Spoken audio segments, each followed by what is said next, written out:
Nate. So it is 8 o'clock, and let's call this meeting to order and get started. Everyone is in attendance so far except for Nate Scott, and got an email from Nate. I think he will be joining us. Oh, okay. You're there. Okay. Yeah. All right. Excellent. Hi, Nate. Hi. All right. Let's see. Let's start off. I think we've kind of done the roll call. We got Dan and Rich and Nate, and we've got Matt in attendance, David. And of course, we have one open spot, which we'll be addressing later. All right. Did I miss anybody? All right. Pledge of Allegiance. I pledge allegiance to the flag of the United States of America, to the republic which stands one nation under God, indivisible, with liberty and justice for all. Thank you very much. Do we have anybody that asked to speak tonight, Matt? I didn't have any formal signups. Can everybody hear me? Yes. Okay, sorry if my audio is kind of bad this evening. I guess my Wi-Fi is jacking up. All right. If we have nobody that signed up, we're going to move to the consent agenda for the minutes.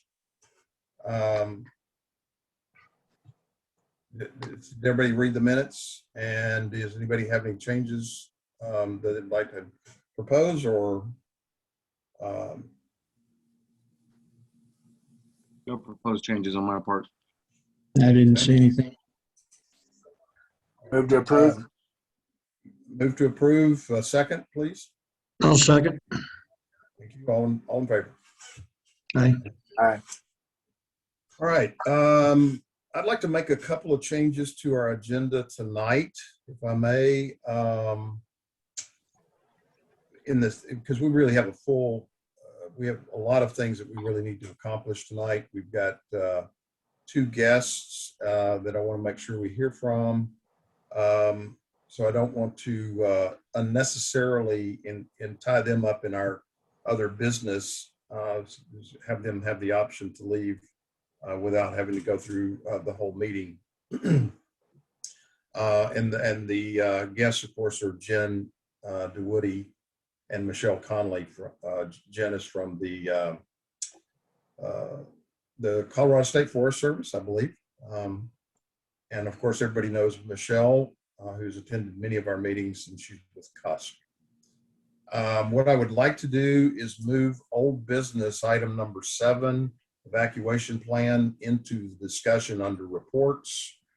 And I would like to move new business, which would be the member application for Fred Thrash and the change in meeting dates and times discussion following our reports section.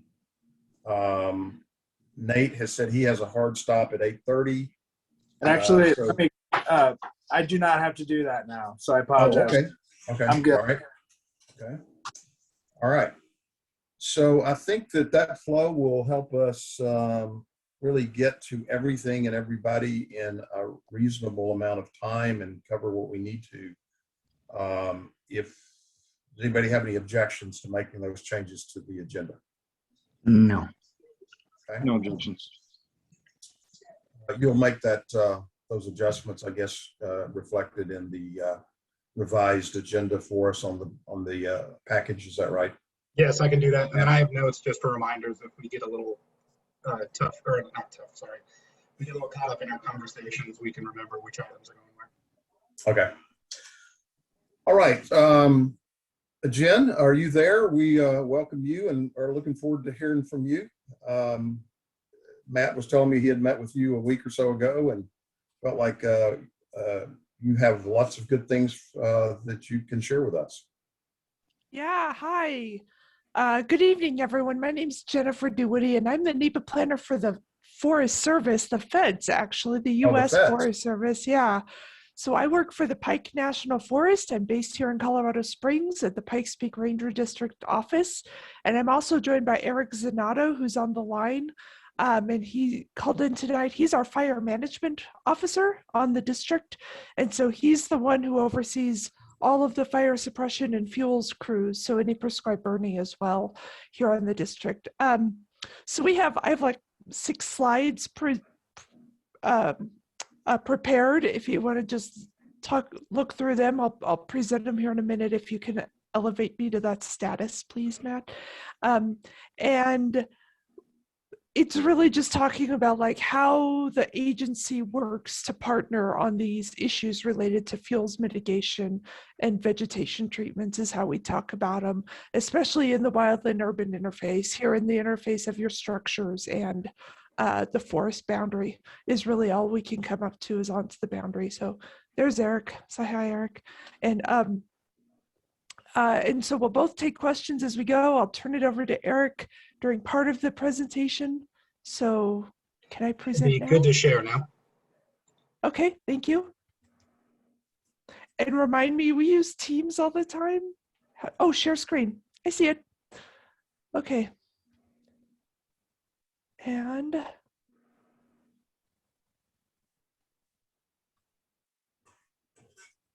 I'm looking for do I do share all windows to show that can't be right. You could share specific tabs or individual windows of apps. And so Yeah, if you have like PowerPoint, you could share just the PowerPoint slides. I'm not seeing the PowerPoint.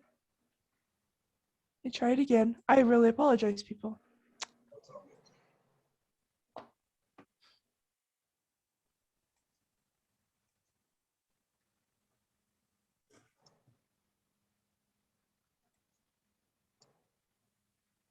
Screen. We'll just do screen. So you all will see each other for a moment. I'm going to go into presentation mode and I will minimize you all. Do you see my presentation now? Yes. Okay, very easy.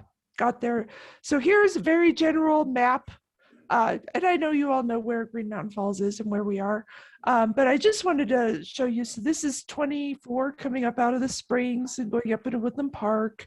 And the red boundary here is the Pikes Peak Ranger District of the Pike National Forest. And all the light green inside that boundary is officially National Forest System land. So of course, down in the Green Mountain Falls area, it goes into private lands along the corridor, or at least non-Forest Service lands. I know there's a lot of like CSU lands in some areas, I believe. The gray lines are roads, not necessarily public roads, but then you do have the highway going up to Pikes Peak, of course, there. And then the big red blob, of course, is the Waldo Fire, which, was, yeah, there we are. What we have here in the yellow line, though, is our Upper Monument Creek boundary, and that's the big forest, the district's vegetation treatment project, and that's what these differently colored blobs are. Those are the units where we're actually doing a whole bunch of work cutting trees and slash moving up Rampart Range Road, basically moving north from the Rampart Reservoir area. And this has been our active project after having completed a project in the Catamount area. Here are the Catamount reservoirs previous to starting this project. Just wanted to orientate it. The last bit I wanted to show are these dotted areas, which of course is on the north slope of Pikes Peak above Green Mountain Falls. All of the dotted areas are in Colorado roadless areas. And I just changed to a topo and an aerial, not a topo, sorry, an aerial image here to get a bit of relief for you all to just see the sort of the mountainous areas we're talking about. The roadless areas require a bit more planning and a bit more effort to cut trees in, but that's where we are, and we can do that if need be. So I just wanted to show you that map because that's always great to orientate there about these ongoing activities. Upper Monument Creek, the huge project going north from Rampart Range or Rampart Reservoir along Rampart Range Road. And then previously, We did have an older project in the Catamount area. We're still doing some pilot burnings and final implementations of that old decision, as I understand it. And we're working on a potential new project along the Catamount area in the roadless areas. And we're going to be looking to start some of the planning on that in the next couple months, I think. We're just still doing some basic pre-project work on that to get that going. And then we also have our potential operational delineation, the wildfire pods there. And this is a new process to map out areas for suppression activities of where we would have the best chance of containing it or where we can let a fire work through the landscape. And so this is where I'm going to let Eric jump in if he has something to say about that, if he has things he wants to. Yeah, good evening, everybody. So the potential operational delineations that Jen referred to, they are GIS spatial lines on a map, and they're most of them, I can't say all of them, but 85% of them, we took models called SDI, which stands for Suppression Difficulty Index, as well as PCL, which is Potential Control Lines. And the areas where they're both green in color, supposed to represent an area that we would have a high probability of success to containing a large wildland fire, and do that within a reasonable amount of risk. So we have broke up our district in the pods, and the work that you see in Jen's map previous, that was going up the Rampart Range, and also a lot of the work that we did in around the Catamount reservoirs, those do line up with areas that we should have a high probability of success to contain a large or extended attack fire. The issue with pods is when we're talking about initial attack, it's an okay tool. It gives us an idea that if it escapes the initial attack, where we could go to have a high probability of containing the fire. But it's not a real useful tool for the initial response, initial attack phase. Ours supposed to be, once we get the pods outlined and defined, and we're still refining ours, but they are developed, but we're kind of ground truthing a few things on ours. We're to utilize those pods for high potential to get money to do additional fuels and things like that. So it's a tool that will help us prioritize future NEPA and future fuels treatments on the district. So that's kind of the story on our pods. Great. Thank you. And then, of course, Eric, jump in if I get anything wrong or you want to add anything here, please. So that's sort of where we are right now, the projects we're working on right now, and they don't really come down to the Green Mountain Falls area per se, but it is, of course, what we do is always in mind of the watershed that is Pikes Peak area there, and then the infrastructure, the built areas, the urban areas along the 24 corridor, and making sure we're working to really make suppression or reduce the risk of fires in the first place in that area. So when we want to talk about partnerships, though, and how we can work with groups like Green Mountain Falls, Cascade, we've done work with Woodland Park in the past.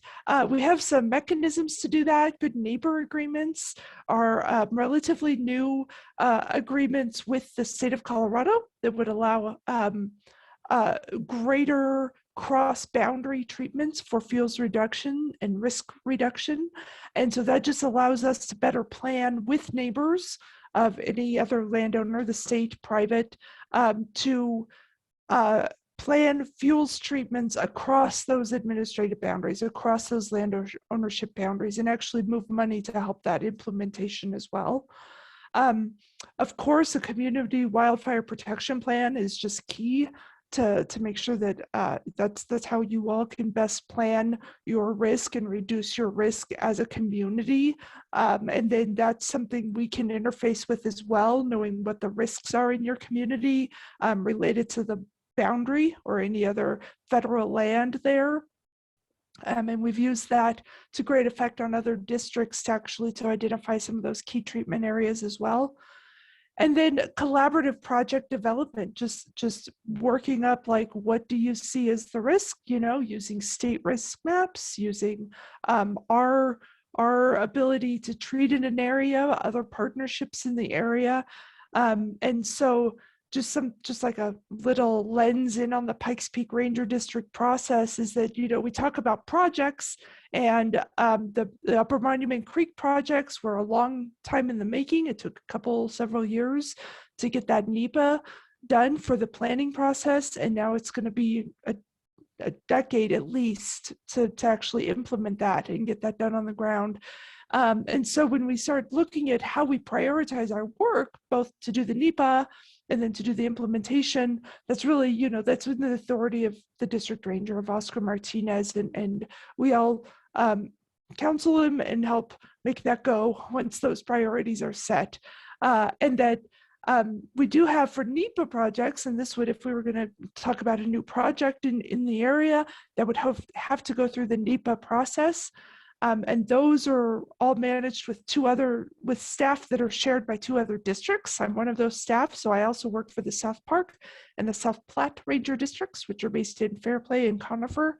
And so that just means that our time has to be managed with the 3 district rangers to set priorities on what projects we're working on. And then really in the long term, it's about building this relationship, to starting to be able to talk to each other, have meetings in the field if needed, to look at stuff, and to really just start identifying what those concerns are, and talking about what the situations are and what the different concerns are out there, so that we're at an understanding of what your concerns are, and then you can also understand our view of it and what our capacity or potential is to meet you out there. So that was the the bulk of what I had to say. I can send you all this slide with these helpful resources on them to learn a little bit more about what I talked about. But I hope I didn't take too much time there. Sounds like you all have a very full schedule this evening. So if there are any questions, I'm happy. We're happy to take them.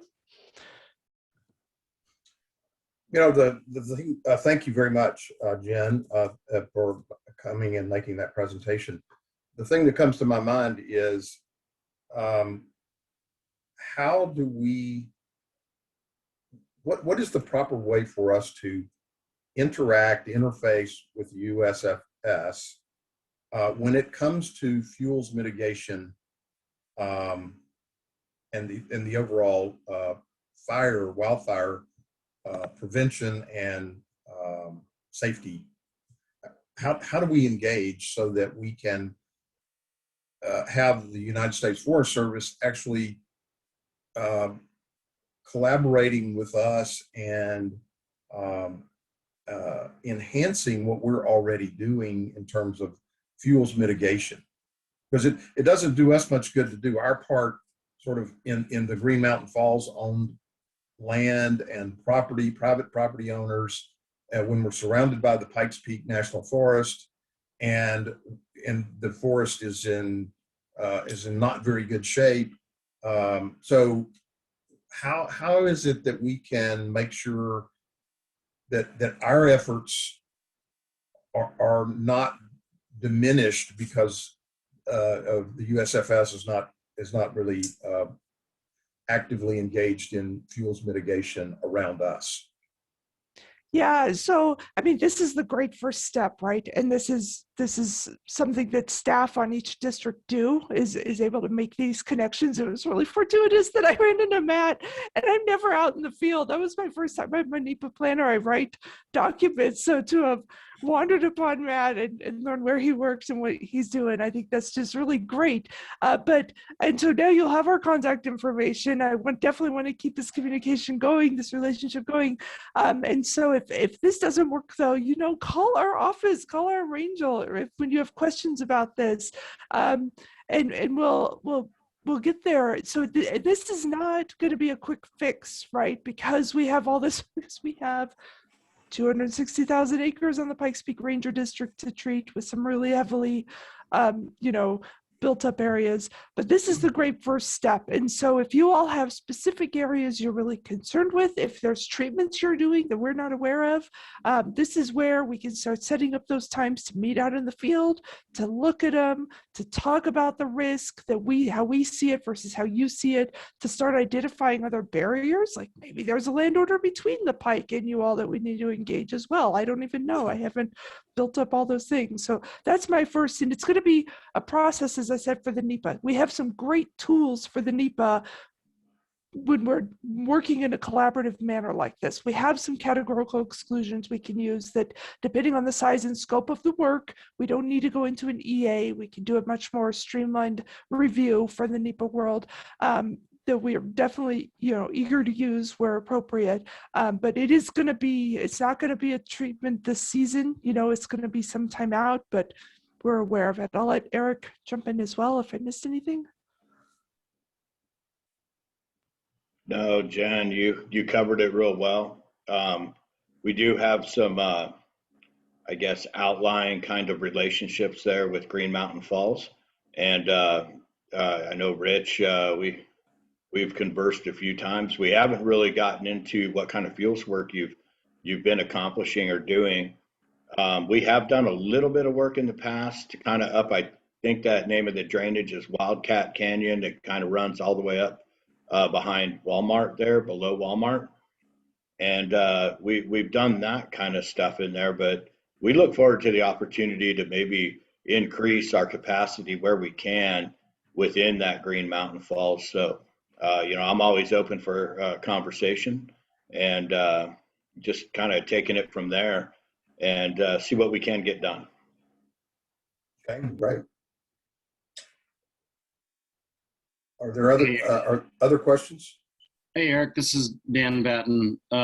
So it sounds like really what we need to do is just keep you guys and you informed on like what our plans are for our mitigation projects, and then go from there and see if you guys can have any influence or input on it. Yeah, I think so. And we just lost our fuels AFMO. Right now I'm kind of pinch hitting, but we're hoping to get an announcement on an acting here in the next couple days, probably early next week. That individual will be Mike Wicks from the district, so he's very familiar with the projects and with a lot of your folks. So that he'll be starting, I think it's on Monday, in that position. And yeah, Jen doesn't even know that yet. Like, I haven't even announced it yet. We just got a confirmation on that just the other day. So Who was the FMO? Was that Tom? That wasn't Tom, was it? no, Mike. it's Mike Wicks. No. Who was it before? Amanda Disman. Oh, she's leaving? Yeah, she's already gone. She's took a job in Alaska. Oh, okay. That's right. So we're resetting a little bit, and it's a good opportunity to come to the table and introduce kind of our new look, our new organization, and just kind of jump into it. Yeah, I know, Mike. This is good. So do you all it's have very a community protection plan? This is how little I know about it all. Or are you guys working on that right now, or are you just treating? We are working on that. Yes. Okay. Did you guys not get covered in the county-wide one, or do you want one more specific? We want one a little more specific. We're in the county one, but it's not very good for us. Okay, And that was my next question. Rich, aren't we also in the old Ute Pass CWPP? We are. There hasn't been much done with it over the last 5, 6 years probably, but we were a part of that. And again, I can't think of the guy that's got all the paperwork for that right now. But he Steve has knows. everything that was previously done. Yeah, Steve knows who's got it. So this is Michelle Connolly from the Coalition for the Upper South Platte. There. Hi there, Jen and Eric. So the UPass CWPP, I think, dates to 2007. And Dave Root with the Colorado State Forest Service is really wanting to get that updated. And right now there's no one to grab those reins and run with it. But Green Mountain Falls completed a comprehensive plan. The town of Green Mountain Falls completed a comprehensive plan in 2019. And it was done Yeah. professionally by a firm, in Phoenix, I think. And there is a portion of that plan that addresses wildfire mitigation. And that's how this committee came about, basically, was with that development in 2019, I guess it was. That's what kind of put this committee together. The CWPP, was that 2007? Is that when it was? For the UPass 2007 area? or 11. It's time for an update. Yeah, for sure. it's pretty old. And all the old information is still available, and I can't think of who has it. But It's a gentleman that was living up in Larkspur that did a whole bunch of those Really? all the way down the Front Range. I can't remember his name, but I think it's Keith Worley that you're thinking yes, Keith Worley. Didn't he do Green Mountain? no, I Falls? don't think he had ours. I'll try to find out. I just can't think of the name, and it's one of those things that gets on the tip of your tongue and you don't remember. But it's been a while. But I'll try to find out if he still has all that information. And in order to upgrade that, we would have to redo the CWPP or revisit the CWPP as a UPass area rather than just a Green Mountain Falls function. And I don't know if the town wants to do that or not, but ideally it wouldn't be bad. Last time Steve Murphy came out to the Iona project for a site visit, he knew who had that UPass CWPP. So Yeah, I know he does. I just can't think of the name. But I can find it real easy. Well, to address Jen's question about, the property between the town or the residential part of the town and the Pike National Forest, those parcels are all town owned, and then Historic Green Mountain Falls Foundation. And we've done, CUSP completed a grant for Green Mountain Falls. It was a 50-acre grant, and 34 acres were done on 2 separate parcels of historical Green Mountain Falls, a total of 34 acres. And then CUSP has just secured another grant of 40 acres for Green Mountain Falls. And that will be, that is specifically allocated for the town-owned parcels, and then this historic Green Mountain Falls parcels. And those are like just 40-acre parcels that surround the town all around. So, of course, the challenge here is it's all hand-cut work, handwork, and then there's no way to get the material out of there. There's just not access to bring it out. Yeah. Yeah. And that's going to be part of the challenge, I'm sure, up on us as well, up above there. So it's going to be a planning process to get a little creative, probably, to start looking at it and start doing that money. So, but having this partnership, though, this is exactly the sort of partnership and boundary and your efforts that would set us up for something like a good neighbor agreement in some of those state funds, I would expect. And that would be new for the district. I don't know that we have one running. Do we? I don't think we do. Eric? Oh, you're on mute. I think we do have one that's out working on the west slope somewhere around the crags. Okay. I think there's one out there that's tied in with Springs Utilities. Okay. So we even have it in place already, so we should know how to do another one. Would be even better. So, So who do we engage with on a good neighbor agreement? uh, still be us as the first points. I think the planner, and then I would also have to engage our veg shop, which is our silviculturist is Christian Larson is his name. He's relatively new, and then probably go up to the SO, the supervisor's office for some of the work as well.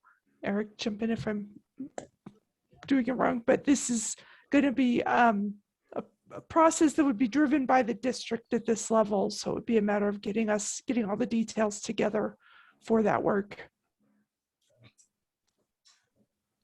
I'll send you all this information via Matt, if that's okay. I can follow up with all of this in an email. Okay. I did see a question in the chat there about our preparedness levels in comparison to when Waldo Canyon broke out. And from a fire standpoint, we're not anywhere really near the conditions that we had during the Waldo Canyon. That said, we have a lot more green grass and we're getting a little bit more precipitation here in late June than what we had the year of Waldo Canyon. The live fuel moistures are extremely low, and so is the oak brush, so it is flammable. With that, we have brought in some additional initial attack resources from both Washington and Oregon. I finished in briefing them on Sunday morning, so they're up and running, and we're fully loaded on our district with all of our engines and suppression modules. So we're in a pretty good place for handling our initial attack. But again, where Waldo Canyon started and how fast it spread, we really didn't have much of a chance. But we feel pretty comfortable with what we have. We also have a little bit more depth in our overhead this year than we had the year of Waldo Canyon. So we're beefed up a little bit more. We tend to do that more often than not these days, so we're in a pretty good place. I can speak to that question a little bit as well. If we were to have something that actually started in UPass actual, that's definitely wasn't on Forest Service land, whether it would be on county or private land, the Division of Fire Prevention and Control with the state of Colorado has definitely built up a more robust force and a more robust financial partnership with the local cooperators and the counties since 2013. So that's another governmental entity that's grown up around the fire issue in Colorado. So a little bit more robust initial attack is what the plan is. So hopefully I can answer the question by saying simply that we are in a better condition now than we were then, as far as resources and things like that. Now, that being said, with the national preparedness level being at a certain level and resources being engaged on fires elsewhere, sometimes that can affect things. But overall, I'd say we're in a better position. Great, thanks. Thanks, Dan. Well, I really want to thank you both, Eric and Jim, for coming tonight and at least having this first step introduction. I'd like to move on with our agenda, but Jen, I want to reinforce that we do want the contact information that you promised. If you can send it, I guess, to me or Matt, or if you have the emails for our entire fire mitigation committee, it would be worthwhile sending it out. Yeah, definitely. I can follow up. I'll send it to the clerk at email I have, which is Matt, and I'll let him forward it out to all I will get it to everybody, I promise, David. Oh, thank you, Matt. I appreciate that. So thanks again. And with that, I'd invite both Eric and Jen, if you have time, to stay on and hear what Michelle has to say. She sort of already prefaced a bit, but we're going to get into the details of the grant that we're going to talk about tonight in terms of prioritizing where that money is spent. So it might be worthwhile for y'all to stay on board and hear kind of what we're planning. Okay, thanks. So with that, Michelle, share the good news with us.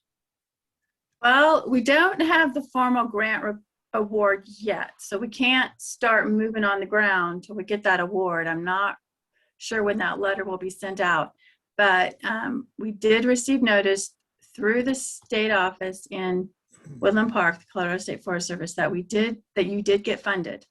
And so again, it's 40 acres, and this will be the parcels surrounding the residential parcels. So not within, I think we might be able to do some of the, we do have some town in holdings, small in holdings in town. We can do that with this funding. This particular 40 acres that we have. It's a 3-year grant, so it goes to 2024. And then we've applied for another grant for you, which is another 25 acres. And that is earmarked more for use within the town. So the right-of-ways and the private parcels and those types of things. Okay, so when you say private parcels, that means privately held land.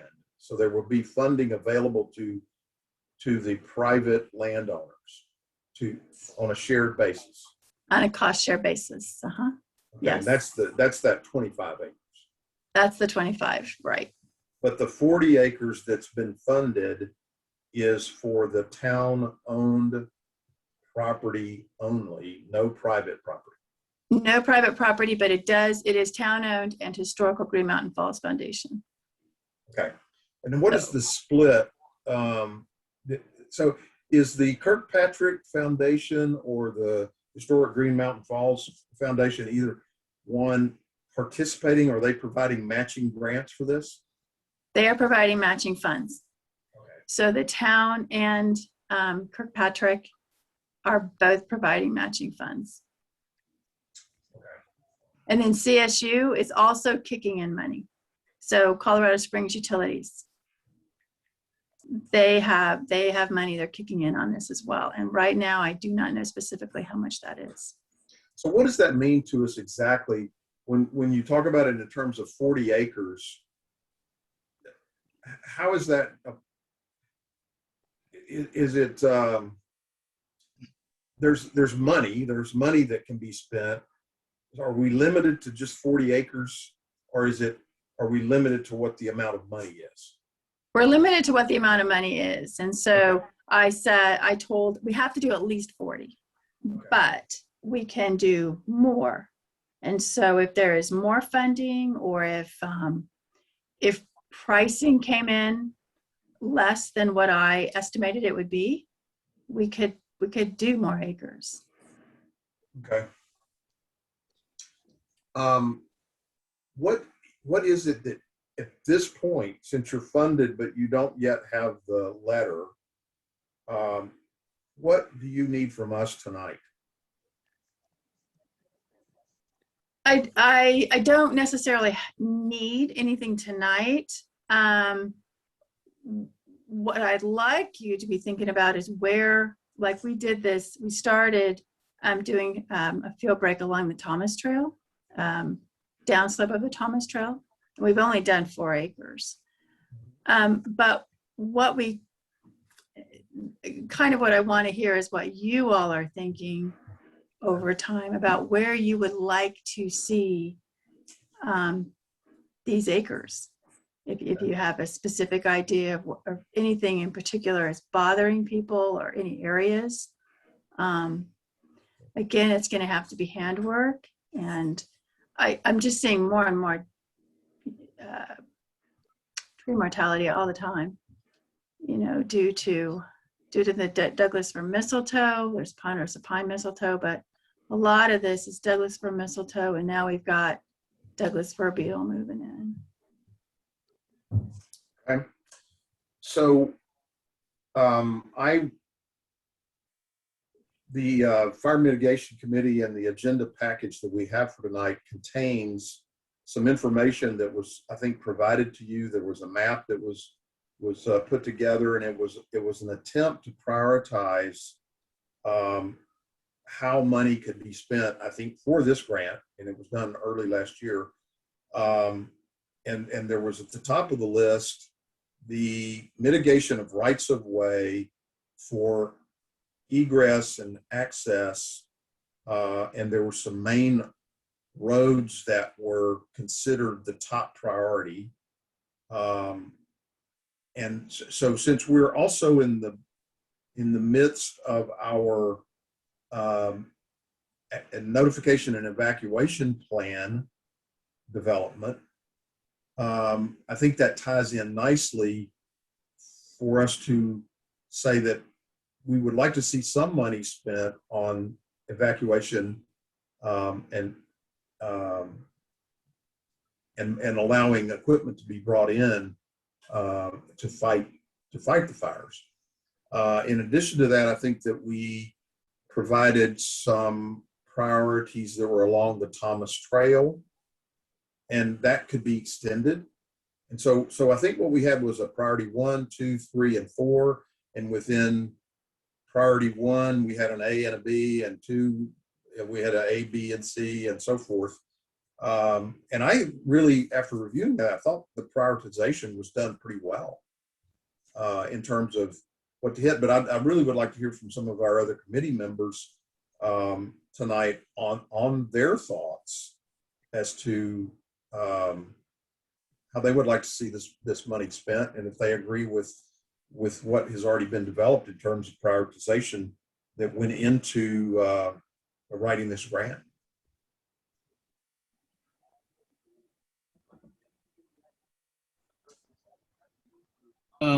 So my input on this would be, Michelle, correct me if I'm wrong, once this money in the letter is awarded and received, this project will need to begin, what's the time frame?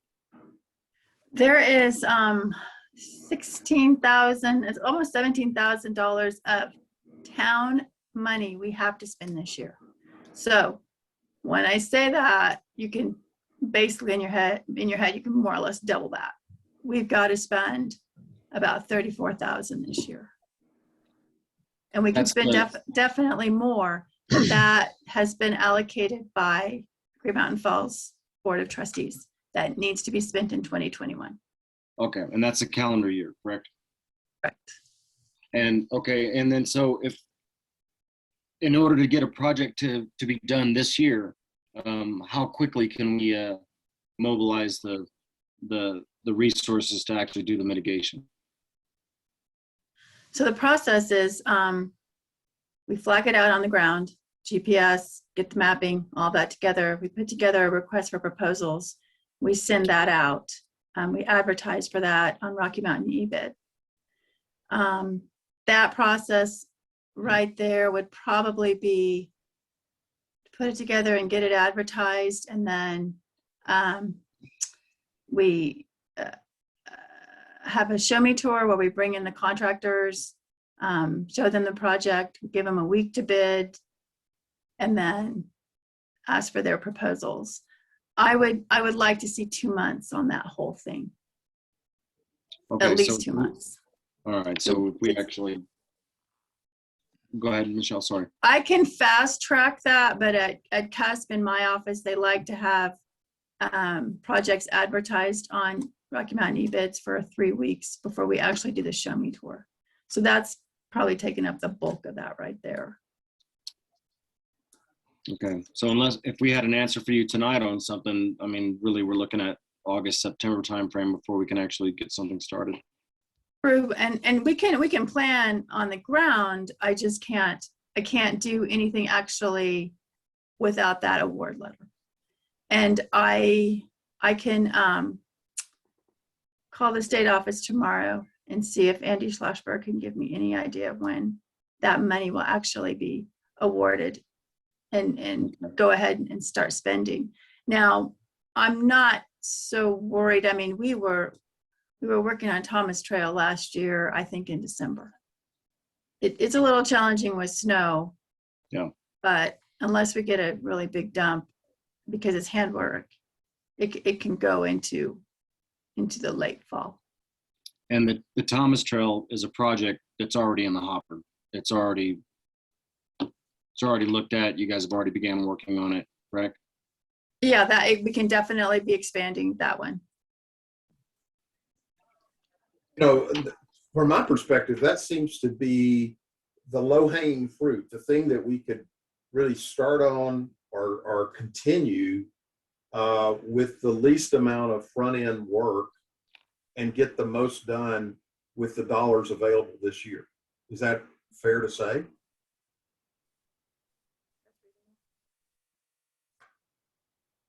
Okay. And so I guess what I'm thinking, I think Dave and I, you guys, I think I think you and I are thinking the same thing, that if we've already got a project in the hopper that's ready to go, if we've got money to spend in this year, my inclination, my vote would go to continue on with that project. It's already ready to go. And then that would give us time to potentially come up with new projects for 2022. Yes. That pretty much makes sense to me. That way you're not starting from scratch. Michelle, I got a notification today to meet with Charles Gerard. And is he supposed to be meeting with you tomorrow for something? I'm meeting him tomorrow on his property at 10 o'clock. Okay, so I don't know who this came from. They asked if I could be there, and I won't be able to be there. And I'm not sure there's any reason I need to be there. Is that Charles Giroux? Yeah, it looks like it. Giroud. Yeah, they live sort of on that little hillside as you're going up Hondo on the right. And it's an old cabin. It's been there a long time, but it's a really nice one. Yeah. Yeah, I just got this email and I won't be able to make it tomorrow. And I figure it's discussion of the same thing we're discussing tonight. Is that correct, Michelle? He owns about eight acres right there. 8 And so, acres? yes. Okay. It's So a it would discussion. basically be a private type thing. Correct. Okay. Yeah. So I don't need to be there.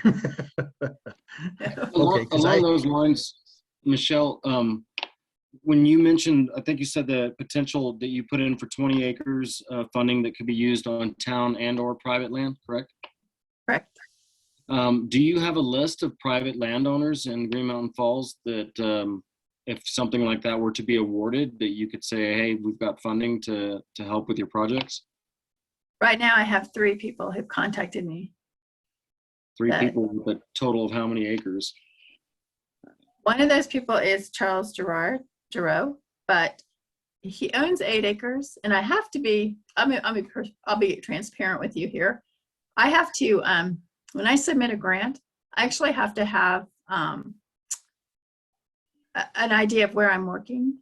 So because I know there are, in the next 3 years or less time, there are going to be private property owners that want money, but I don't know who those people are right now. So I used Charles Giroux's property because it is 8 acres to put into this grant. He is not going to be doing 8 acres because he doesn't have 8 acres to do, but he does own it. And so I could actually use that. And then I'm thinking potentially a total of 12 acres of private. And that's, that's a lot of properties. Last year, CUSP did work on Falls Avenue. It came up to 2.5 acres, and it was 9 owners altogether that mitigated property. And we did 2.5 acres total. That was huge. Pardon? Most lots up here aren't huge. They're not very big. So, Right. So Yeah, I ideally would like to see this snowball as people see neighbors doing things and we get more people jumping on board. Now that you've received grant funding, it makes it a lot easier to apply and keep getting more funding. Is there anything that the town can do to maybe try to advertise this? Or should we? Absolutely.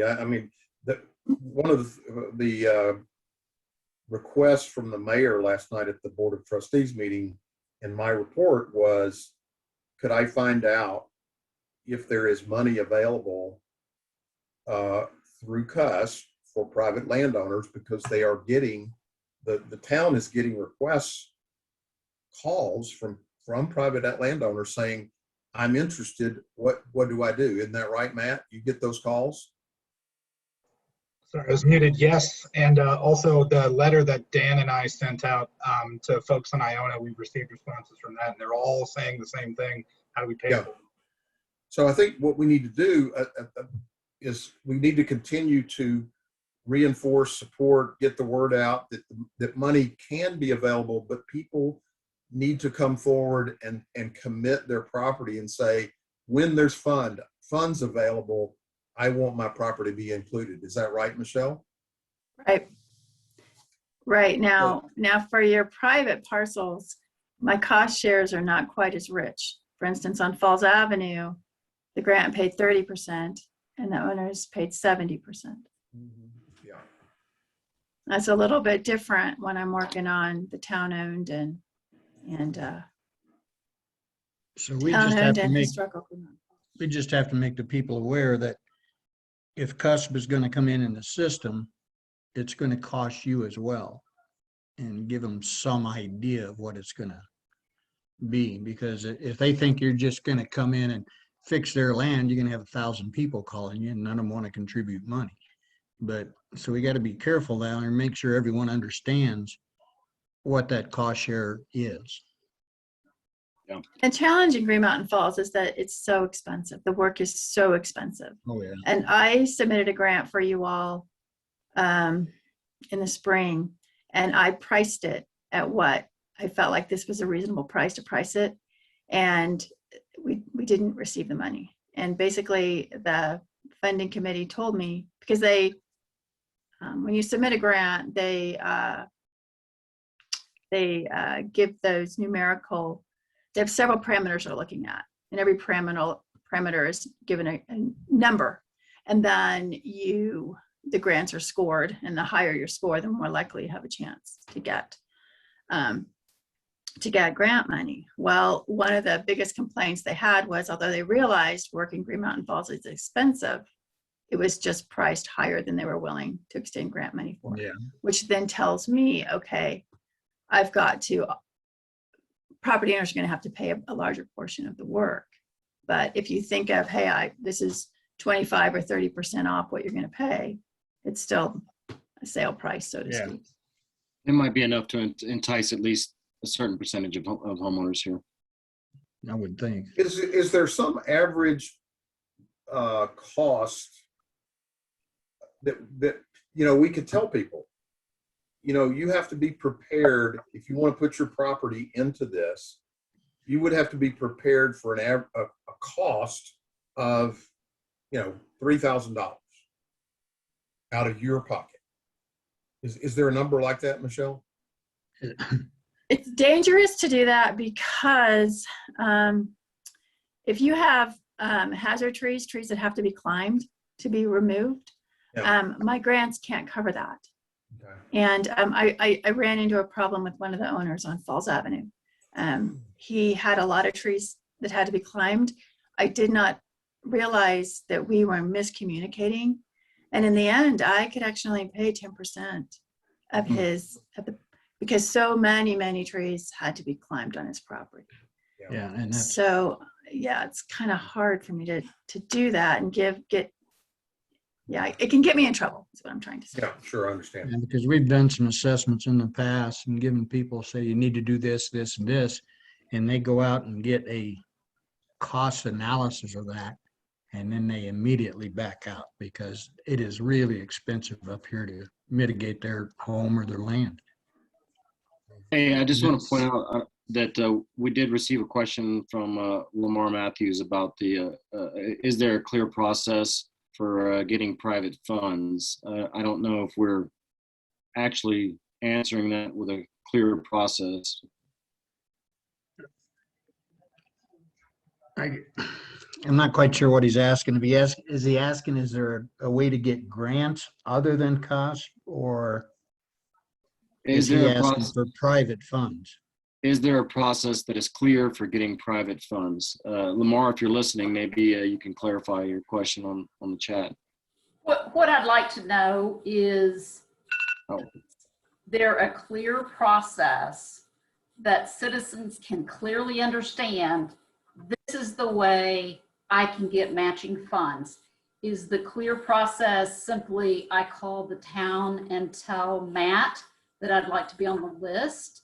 Do I have to provide a certain kind of information? I just am looking for a really simple process where citizens can clearly know what to do and what we can tell the mayor about how to access matching funds for private citizens. I wish there was a clear process. Michelle, do you have any ideas? I don't know of any real good, clear process that exists to do that. Notifying the mayor that you would like to get into that process and say, I'm willing to do some mitigation on my land. And if there's money available, keep you in mind. But other than that, there's really not a real good, clear process. I mean, there's not an A, B, C, D, go down the line and this is what you do. A lot of it is, especially I think if Custom is going to do it, you contact Custom, they come in and they say, okay, we'll share this profit or this much with you. Is But- it best to contact Cuspit directly if you're a homeowner, or is it better to contact the city? Michelle? Right now, I think the preference would be to contact the town clerk, because I don't have the money secured yet for the private parcels. That grant, I'm expecting to be okayed. We're expecting it's going to be a successful grant. We'll be very surprised if it's not. The reason is Green Mountain Fall, Manitou Springs and Woodland Park have both been put into the grant with Green Mountain Falls, and it's protecting their water infrastructure. And that was one of the main items in this grant application, that if you were protecting water infrastructure, that automatically sent you to the top of the pile. So we feel like by mid-July, maybe the third week in July, we will be notified about this funding that includes the private parcels. At that point, then I could get in touch with the town clerk and get that list that he's collected. The Falls Avenue project, the beauty of that particular project was there was one owner who reached out to a contractor, and that contractor said, call Cusp and see if they have money. So that owner called me and I said, you get together as many neighbors on Falls Avenue as you can, and I'm going to come out and talk to all of you together and look at your properties together. And that's how we were able to get 9 parcels on Falls Avenue. And that's actually the best way to do this, rather than having little parcels all over the place. The best protection is when you start connecting those parcels. And that makes a lot more sense. May I jump in? Go ahead. Just super quick. I don't necessarily think it's a good idea for me to just collect names based on a smaller advertising campaign, especially if this is something like a first come, first serve. I would much rather prefer to have the Fire Mitigation Committee come up with zones to target specifically, and then we could disperse those funds more effectively in targeted zones.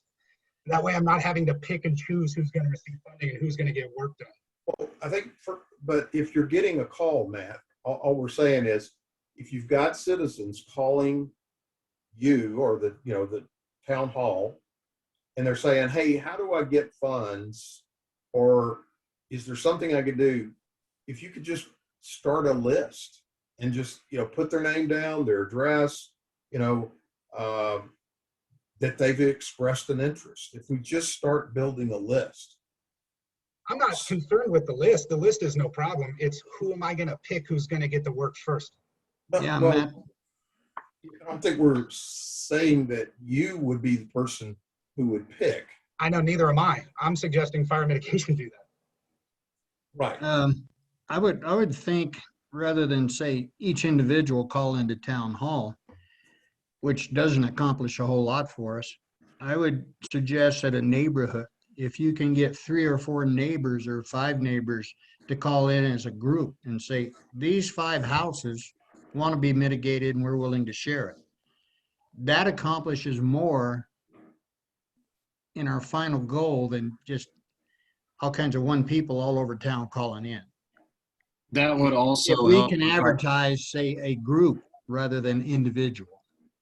that would also help the fire mitigation committee prioritize where we might be able to get some work done. So if we have places on the, the south end of town or the north end of town that we've already got groups of neighbors that want to get stuff done, that would definitely influence our prioritization. What- And Lamar, to answer your question as well, Colorado State Forest Service is also a resource for grant funding information. So you can always call the local Colorado State Forest Service, talk to their folks, and they can certainly give you some informed information on the processes and what you can do to get grants for private homeowners. I guess I'm seeing a disconnect between who's going to communicate with me that wants fuels mitigation, and if that correlates directly to what we determine to be the highest risk areas to target specifically. And so just because someone tells me they want it doesn't mean they need it more than someone who may have a higher risk.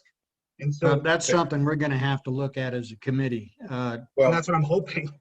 Yeah. in our last meeting, what we said was we wanted to develop a list of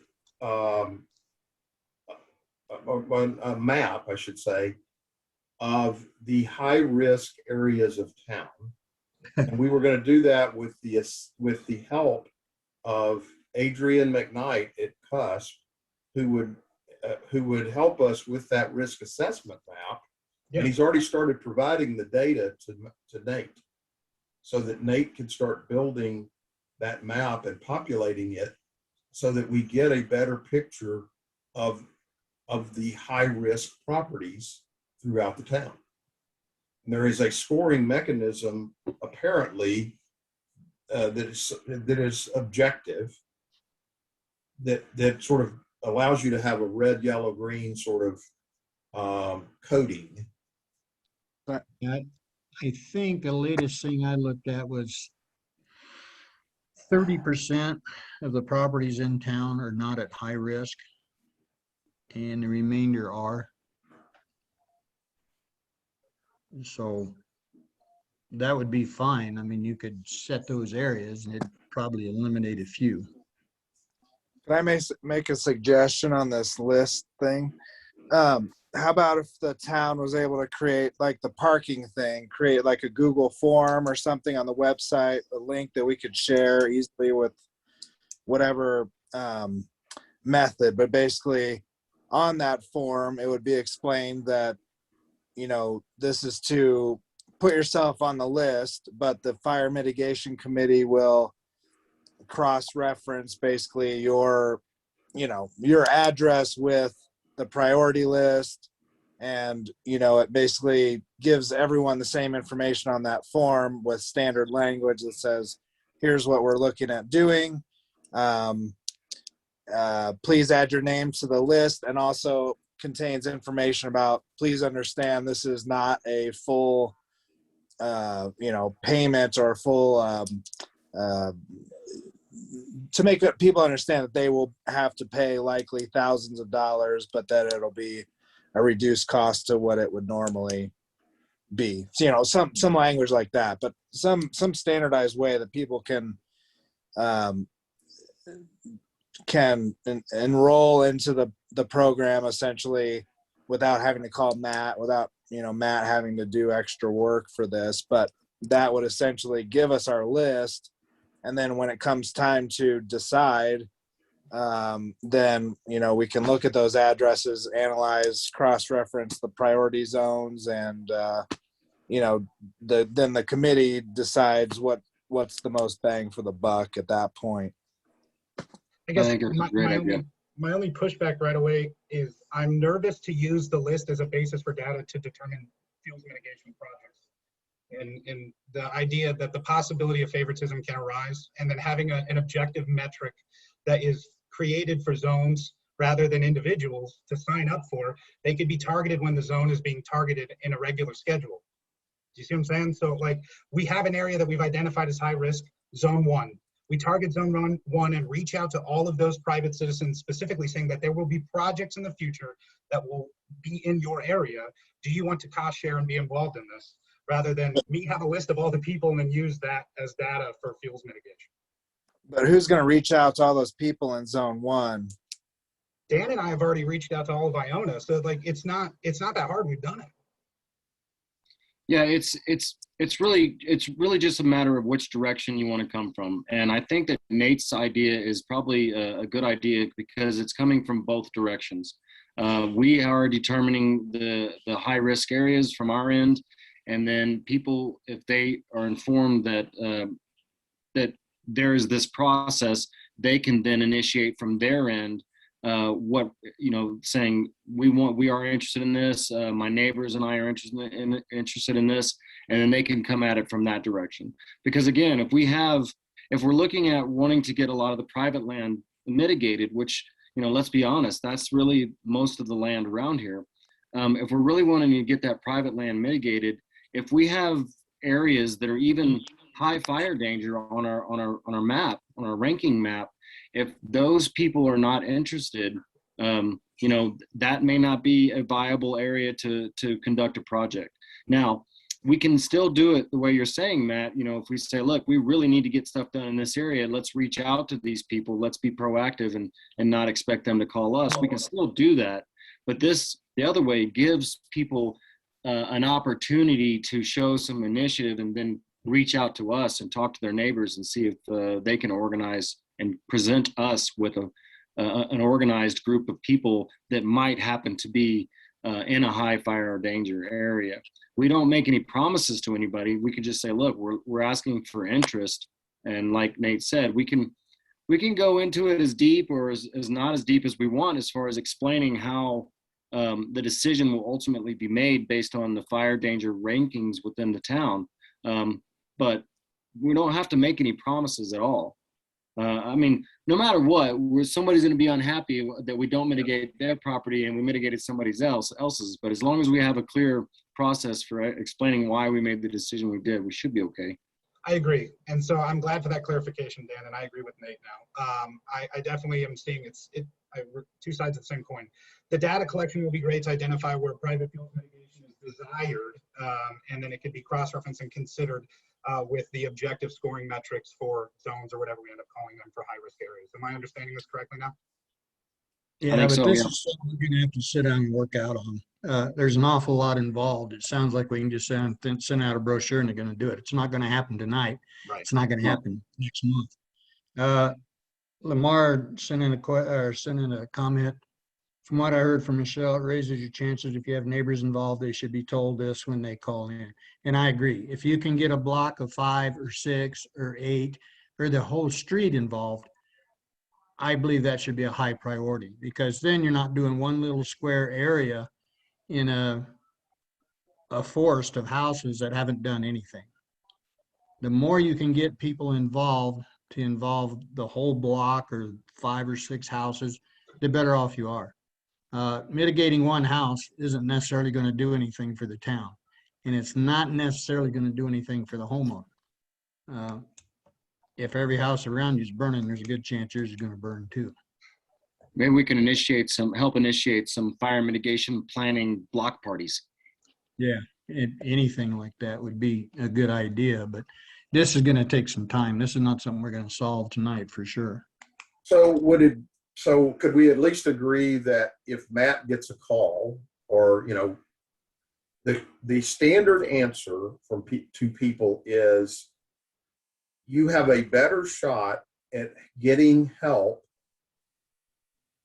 mitigating your property if you will get together with your neighbors and pool as a group of neighbors several pieces of property together and then approach organizations like CUSP and say, we're interested, do you have any funds available? I mean, would that be a good stock answer? I think that's a good place to start.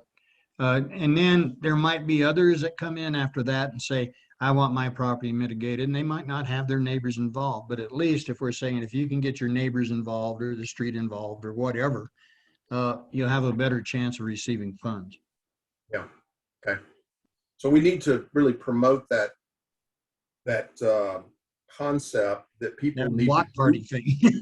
yeah, to group together to get their property mitigated. Yeah. Okay. Is there any already like created advertising or marketing from Cusp that I could throw out to people when I get this stuff? Or There's anything all from- kinds of stuff out there. I don't um, have it, so please send it to me, and that's what I will use to educate people as they call in. What exactly you're looking for? Well, I don't have any like information about any types of costs. If most people don't even I don't say most people, but some people that I've interacted with don't even know what CUSP is. And so having information on CUSP would be great to share. I just think it's any information that I could get them interested in and then keep them coming back would be awesome as well. Michelle, do you guys have anything like that? I've just put together a document that explains who we are and what we do in our steps for how we put together forestry projects. I can send that to you, Matt, and see, I can send it to the whole group. And you can see if this would be something that you would be interested in sharing with the residents. Because then they can see who we are and where we came from and, what we're all about. Yeah. Yeah. Well, and I think that knowing that CUSP is such a reputable organization maybe will motivate people to move along as well. And so having that data to share with them, I think it's good. Okay, I can do that. Yeah, I'll send that Thank to you. Michelle, can you share with us the private properties by location that have been mitigated with the help of CUSP in Green Mountain Falls? I can send you that information, those addresses. Would you do that for us, please? I As can get part that of to you our- tomorrow. Yeah. Thank you. Thank you. And then the more, when you actually have that interest, having the interest before a grant application comes out is the ideal way to go about this. Because then the application comes out and boom, we're right there and we just put it all together and send it in. Yeah. So this is the right way to go about it. It's hard for people to hear. The money's not going to, we don't have money right now, but this is the way it works. Yeah. Okay. Michelle, another question. You mentioned that 34 acres on the historic GMF parcels. Do you have a GIS layer of that Yes. other projects that have been done? Because I could easily add that to my map as well. Yes. Perfect. So I should be able, so Nate, do you use parcel data, right? From El Paso County and Teller County? Is that what you use? Yes. But Okay. But if you have a GIS, if you have any polygon shapefile layer that's already exists, I can easily add that, or I can cross-reference a list of addresses, whatever is easier for you. Okay. I'll check with Kat in the office tomorrow about, we have agreements with Teller County that we won't share the parcel data.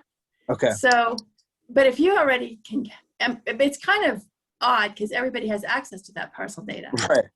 So I'm not quite sure why the agreements are made like this, but Yeah. I can probably get you whatever you need.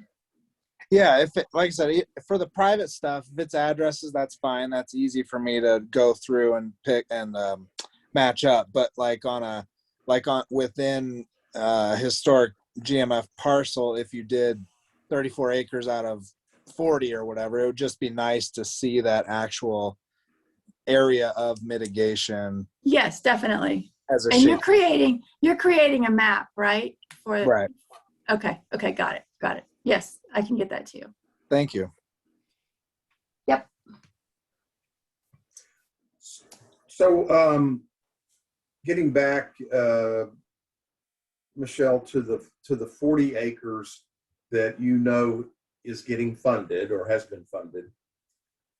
Um, do, well, I think the consensus of the group is that we want to dedicate this year's funding to the Thomas Trail. And do you need that from us at this point in time, is to say, this is where we want to prioritize that money? Well, that's all I need. You've given me a verbal. We go from there. We just take it from there. And as soon as we've got the go ahead to start spending money, we'll go out and flag that and start moving with it. Well, I think And we can definitely share it with you, or, I mean, we want your help. We're partnering with you on this. We're not here to take over or anything. Right, I understand. I guess I want to pose this question to the committee. I think what we need to do is decide if that is the direction we want to go. And we as the committee need to inform the Board of Trustees that that is where the committee is recommending that these funds be spent. So I think that that's the vote, if you will, or the communication that we need to come away from this meeting with, is informing the Board of Trustees on how this grant money will be spent. Do we need to make an official vote on that? I think we should first of all decide if in fact that we want 100% of that money to go to the continuation of the Thomas Trail project for this year's money, or do we want to split it up in some way to have some of it go to the access and egress of the major roads? You know, so you kind of divide it up between Thomas Trail and the rights of way.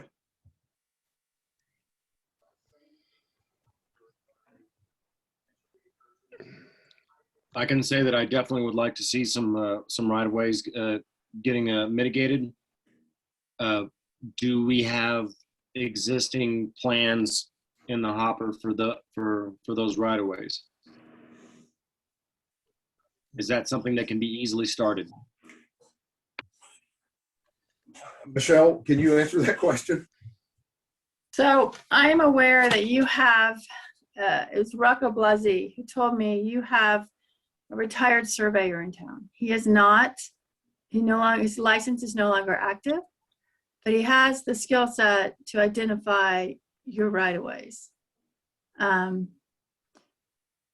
So what you would have to do is determine which right of ways you want to work and have him start identifying those. It doesn't work well unless you actually talk to those adjoining property owners. And right-of-way work is tricky because even though people are not paying property tax on the right-of-way, they have a tendency to consider that their property and those trees theirs. At least they get used to thinking it that way. And so when I do right-of-way work, I try to have that conversation with the property owners where I'm working the right-of-way, and at least start preparing them. And Sounds like that should be something that we include in 2022 funding. it's a little more in-depth. It's not a quick process. It's going to be a project all by itself. So Yes. I think if we're going to do right of ways, we should take some of that granting fund and say, okay, we're going to dedicate this to right of ways. And you're right. There's a lot of properties up here that they think all that area is theirs. And it's not really. I mean, they might be 30 feet into the city's right of way and not even know it.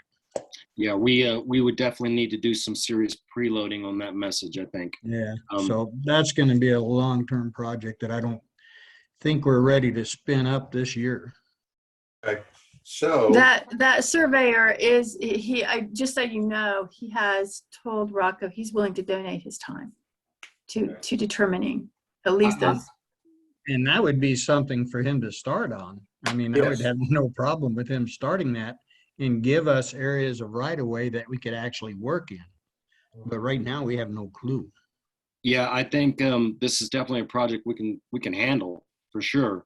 but I think we would be under a time crunch from based on what Michelle was saying to try to get that money spent this year on that project. Yeah, I don't think we can make it this year. I think the easiest thing would be go ahead and continue the projects you've been working on. Which- along Thomas Street. I don't know what everybody else thinks, but I do think that the Thomas projects are a valuable project. That I think so too. At least it gives us a fire break. Yeah, there's a breakup in there. well, you do because your house is right below it. Not But mine. that work's already been done. It's going to continue on down behind other people's houses. I'm just busting you. It also gives people something, they see it. Yeah. They're getting used to the new look. Let's put it that way. So it sells the project when they're hiking. So what, are we kind of agreeing that we're gonna go ahead and ask the town to expend the money they have left on the Thomas Trail project? Yes, we're going to recommend, based on what I'm hearing, that that the CUS grant and our matching funds will be directed at continuation of the Thomas Trail project for 2021. Do you need that in a motion? Yes. That So sounds moved. like a motion. Second. Second. Second. Okay, thanks, Nate. And all in favor? Aye. Hi. Aye. Then it is unanimous. The FMAC is going to recommend to the city that we continue the matching grant funding on the Thomas Trail for the balance of 2021. David, I have a quick question if you don't mind. Yes. Would this be a recommendation that you guys would like me to write, or would someone on the committee like to put together this recommendation? I will write it. Great. Okay. Yay, we did something. Yeah. An So I do have one accomplishment. question. Yeah, I'm assuming that we're going to continue forward with our Iona Scott Avenue project to do that this year with volunteers. Is that a good assumption? No, That's not a good assumption. no, because I certainly wouldn't be willing to guarantee that we will be able to get that work done with volunteers. I would really like to. I think it's a high likelihood, but I cannot guarantee that.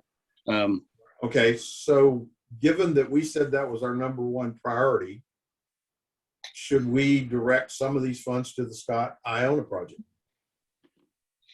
No, because after further reflection on it, I think that especially since we're working on the evacuation routes, I think that the egress routes, the right of ways is probably a higher priority than the Iona. But that being said, Iona should be worked on. I will continue to work on it, and if I can get it done through volunteerism, then I will continue to try that. Would it be possible to make Iona a target for us in terms of private property mitigation and then have Thomas be the public project? Well, Iona Scott is predominantly town-owned land. Oh, yes, but all the surrounding properties that we've reached out to about mitigation. And now that we have more information about possible funding sources, it might be a kind of good synergy. Right. A question about that project though too. Wouldn't we need to have that surveyed just to make sure that we're not encroaching on someone's land that isn't maybe participating in the private, in that whole project, I mean, I would think that we would need to, probably all the right of ways need to be surveyed, but we could start with that one if this town surveyor is willing to help out. I would think that would be a good first step in any case. So you're saying the volunteer surveyor would focus his first attention on identifying the boundaries of the property on Scott Iona and what is town owned and what is privately owned and mark that. Right. Okay. So that would be step 2 after we have the Colorado State Forest Service come in and do their mortality assessment. Is that true? I would say that there's no order that needs to be done. They can, one of them can do it before the other. Okay. I gotta throw a wrench into this. I just was checking in on some stuff on my Yeah. end. Yay, a And- ranch. That 17,000 is the other grant that I'm still waiting to hear from. So this grant that has been approved, there's very little town money in that particular grant. That is all, it's being funded through Colorado Springs Utilities and Green Mountain Falls Foundation, Historical Green Mountain Falls Foundation. So what I'm trying to say is we can go ahead and work on Thomas Trail. We still have the 40 acres, it's funded. You don't have to go to the town. Don't go to the trustees yet and say you want to spend that money that has to be spent. That actually is the grant I'm still waiting to hear from. Okay. So Okay. let's wait. And hopefully by the time you have your next month's meeting, we'll know whether we've got that grant. And then you'll be able to go and say, hey, we've got 17,000 we need to spend, and we want to spend it on whatever at that point. And we will have to fast track it, whatever Okay. it ends up being. Okay. Okay. And we could continue on down the path of the Iona Scott project, and that could potentially be what we use the town money to fund. Correct. Yeah, either that or if we decide like the egress, the town right of ways. So Yeah. we've kind of got 2 projects that we could potentially, choose from. So. Yes. And when Okay. you're working on your right of ways, you can do that in snow. I mean, that's one that could go Yeah, that all the one's way. easy. Yeah, that's an easy one. So that one I feel a little bit better about. We'll be able to spend that money by the end of the year. The only issue, like we said, though, is with the right of ways, we might need to do some extensive preloading and messaging to the people that we might be, in their eyes, encroaching on their property. So that might take a little bit more time. So that might make that would influence our prioritization and our viability of those projects. So. There's definitely going to have to be a lot of talking to people about what our plan is. Well, Rich, you broke up. Well, there's going to have to be a lot of planning and then a lot of talking to the people, whether it's their property or town property. We're just going to have to convince them that it's got to come out. Yep. Well, this gentleman who's volunteering his time, the surveyor, if he were to get this job done before our next meeting, Matt and I could quickly jump on that and start trying to send letters out to the folks that would be impacted by it and start that campaign as soon as possible. And depending on our feedback and the buy-in, we could maybe have a good guess as to how quickly we could maybe pull the trigger on a project like that.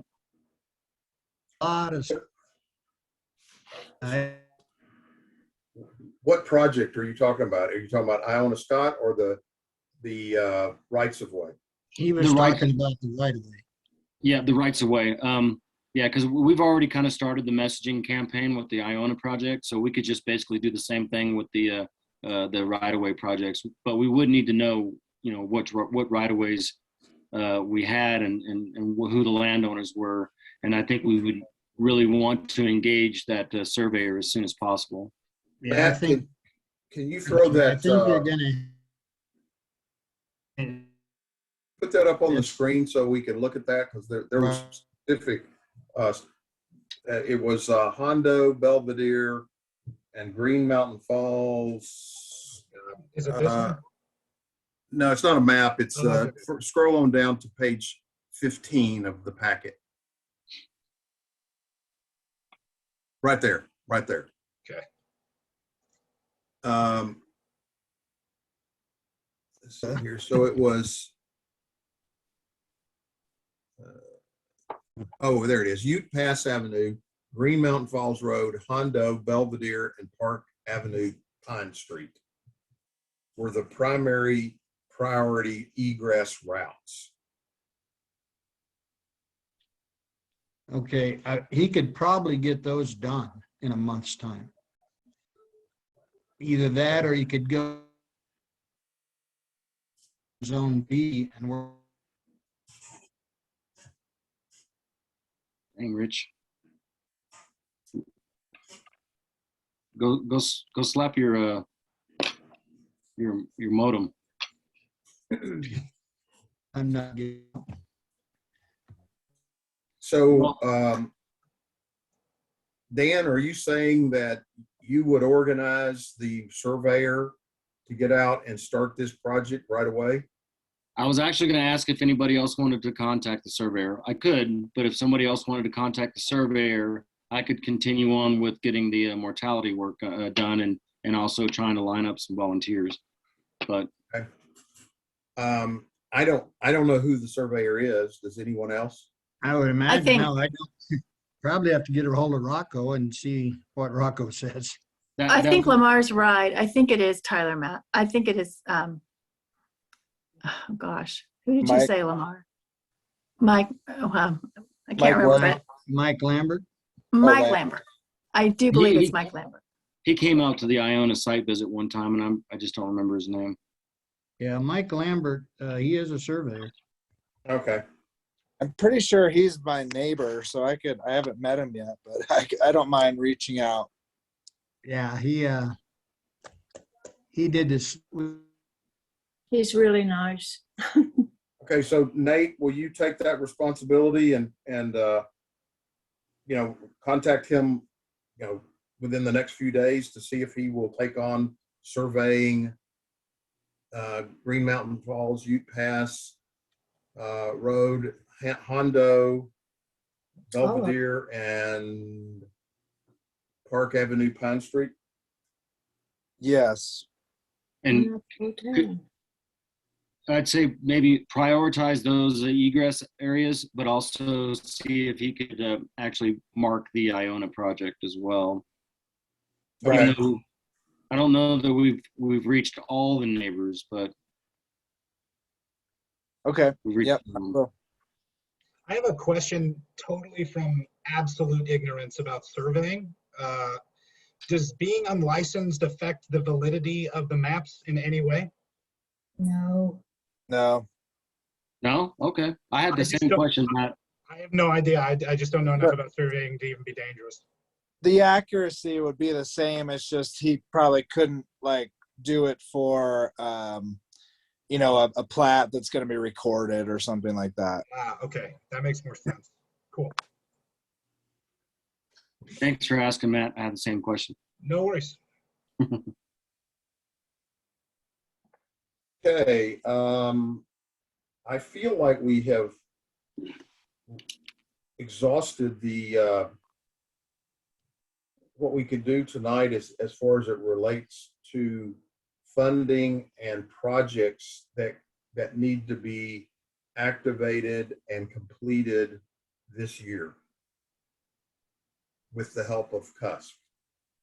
Michelle, do you think we've left anything undone from your perspective? Nope. I think you got it. You're rolling. Okay. Do you have a map that shows where you would be working, or kind of what the coverage area would be along Thomas Avenue that we could present to the city and say this is what the CUSP grant is going to focus on? We can create that. We can get that going for you. That'd be great. I'm going to say it in every meeting. I don't know what we did to deserve CUSP, but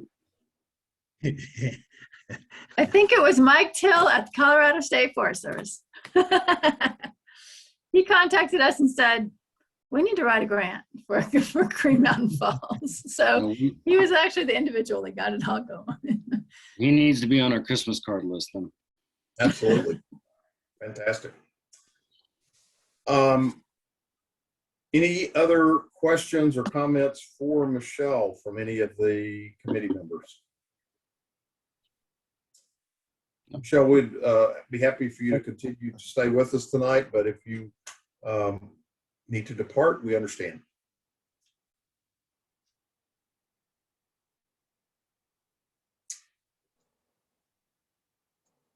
Gotta love internet connection issues. I'm sorry? So gotta love internet connection issues. So let's move on to in our agenda. Let's go ahead and do our new business, which is the new member application. Fred Thrash has applied to join the Fire Mitigation Advisory Committee. Fred, are you on tonight? So David, I didn't see Fred on, and I didn't see him sign on tonight. I did communicate via email the Zoom link, and I sent him an email just about 15 minutes ago, just in case. Okay.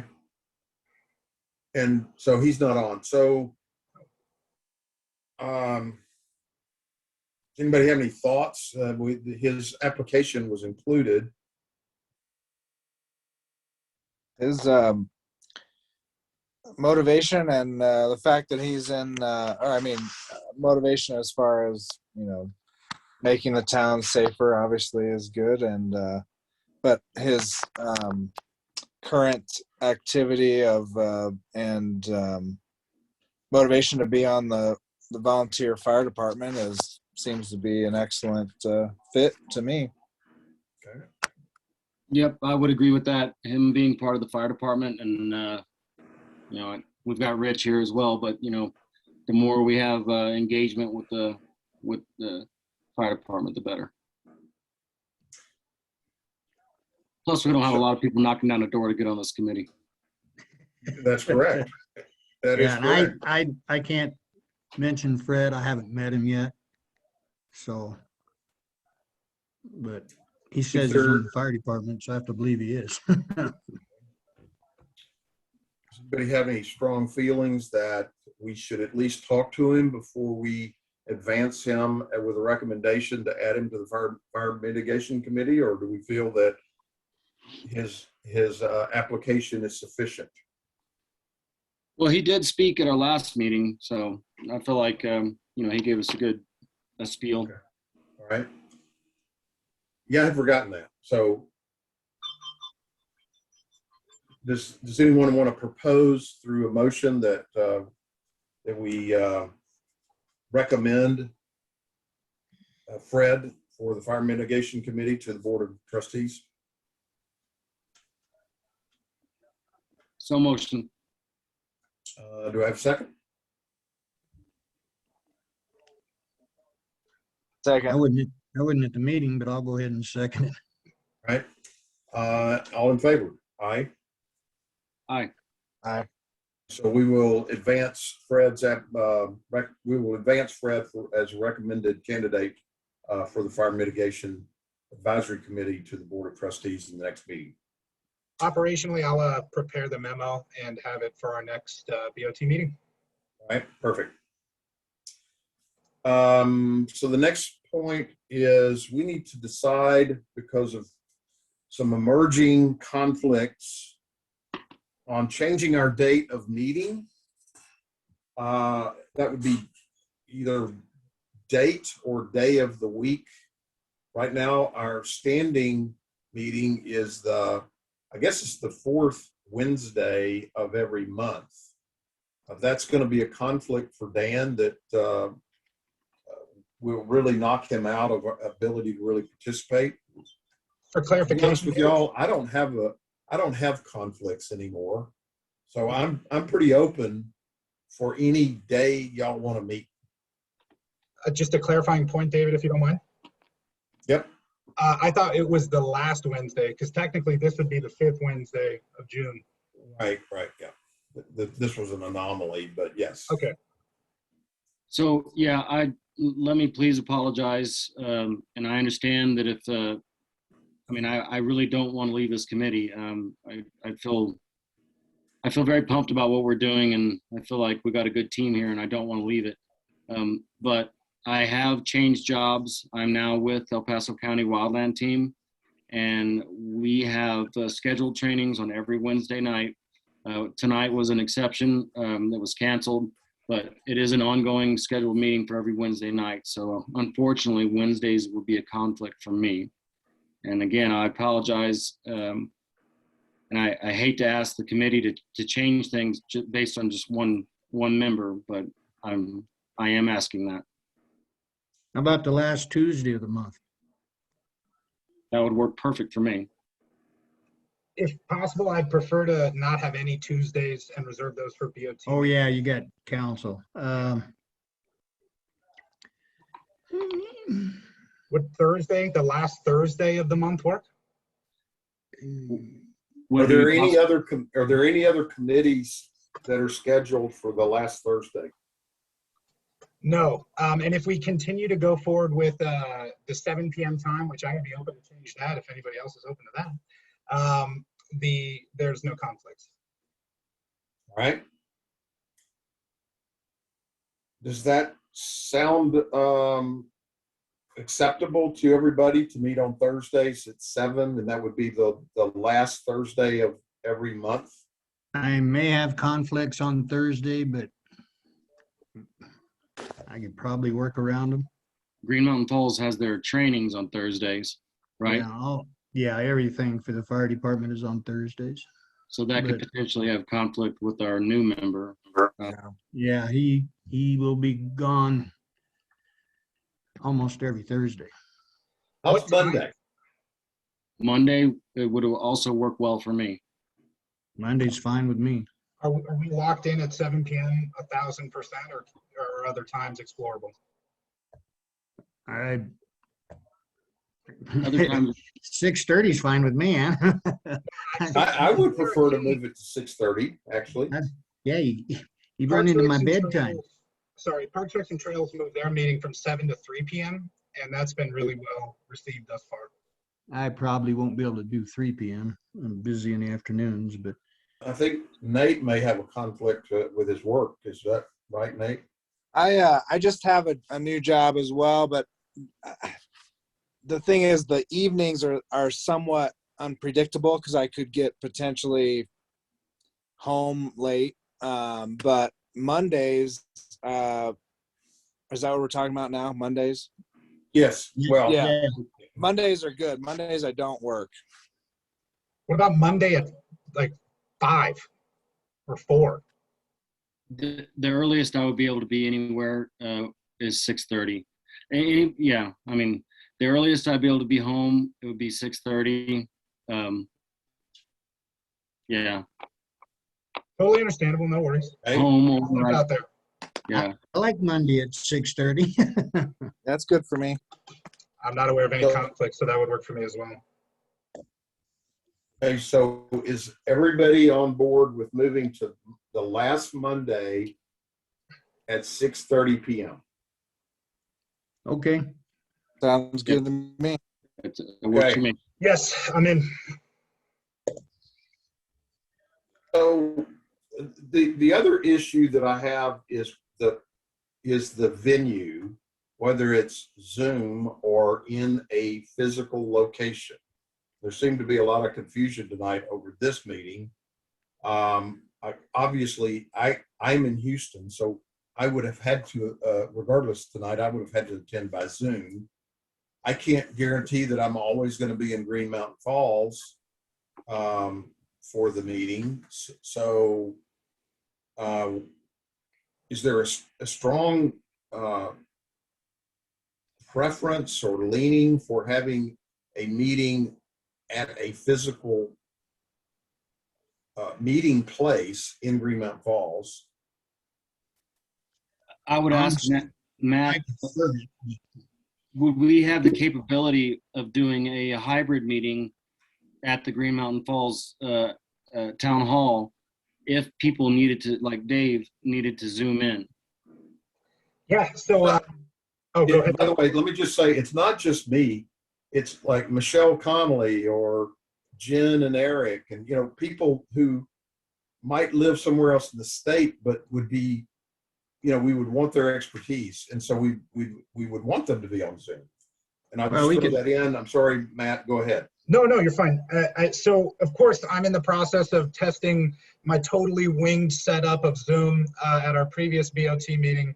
We're not dedicating funds to anything. I'm just really trying to figure out a way to make this work so that I can get more citizens involved and participating in the various committees.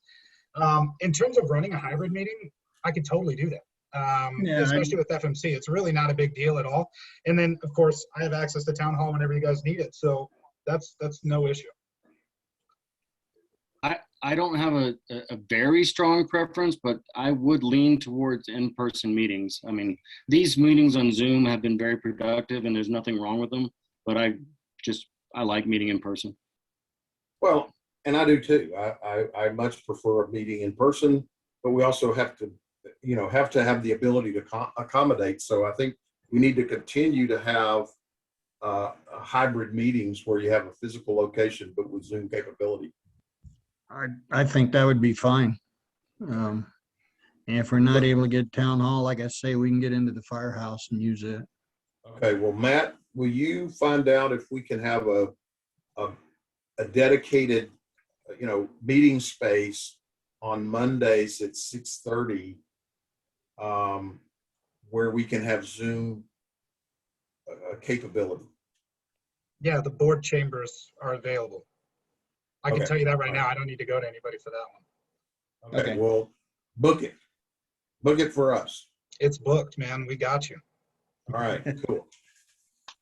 All right, well, let's proceed with our agenda. And it's really reports, and I feel like we've already covered a lot of what we need to here. The one thing that, Rich, you were not available for our last meeting. No.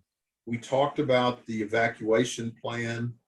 If you would go to the minutes, Matt, and let's review what was said. Discussion, let's see, members opened the discussion on the evacuation plan and questioned if it was ready for the Board of Trustees. Members Scott and Batten shared concerns regarding the zones of the map, descriptors of the map, size of the map, and the level of detail for traffic control. We tabled the discussion until this meeting. Sorry. So that's where we left things off.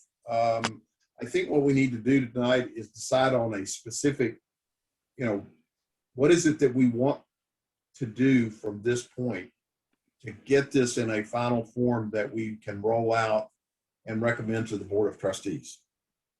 So if I can, Rich and I met beginning of the month, and we went through the map, and definitely I have some suggestion or some things I'm going to do to the map that will make it kind of larger, easier to read. I just have not had any time this month, so I apologize for that. But I will work on that. And but basically, we talked about kind of a scenario. The maps before kind of said, okay, if the fire is coming from the west, do this. If it's coming from the east, do this. Well, Rich and I decided to simplify it, I think, a little bit, and just basically there's 3 different evacuation methods, right? There's one, everyone try, for instance, if the fire is coming from the south, everyone's going to try to go north and get on 24 west to Woodland Park, right? Or vice versa, the opposite. If it's coming from the north, can't get out that way, then everyone's going to try to go southeast to 24 east. The other one is maybe if the fire is coming directly west, then maybe it makes sense for option C, where people are advised to split, and go the zone, the south zone exit, go southeast to 24, the north zone go northwest to 24. So basically what we talked about was obviously improving the maps, making them easier to read and more user friendly for an 8.5 by 11 size paper, but then basically calling it evacuation plan A, plan B, plan C, and then those could be referenced at the time of actual evacuation, where the messaging says please follow evacuation plan A or plan B or plan C. That's I think what Rich, correct if I'm wrong, but I think that's what we kind of came to the final decision on that. And then, so I'll improve those, take out the farthest west kind of parcels, the basically the trail parcels, so that I can enlarge the map to focus only on the residential areas of the town. And that should help me make the labels larger and everything a little bit more easy to read. Does that make sense? Any questions Yes. on? Okay. Yeah, the zone A and the zone B remained. It was just Right. another one in there to go out a different direction. Right. So when do you think we might have that final form that we as a group can approve for a recommendation to the trustees? I don't think there's any real changes in the evacuation plan. The only thing we needed to change was the mapping, The map. the size of the mapping, so we could attach it to the plan. Yeah. So I'm trying to think. Holiday weekend coming up. Probably I could safely say like by the end of. Let me look at calendar real quick. When is the next board? Or I guess that doesn't make sense. We will meet again before the next board meeting, won't we, Matt? No. No, they meet every other. Yeah, so we don't have a meeting on the 6th. We met on the 29th instead, but with the vacancy of the BOT seat, I've left open essentially every Tuesday if they need to host a special meeting to go about the appointment.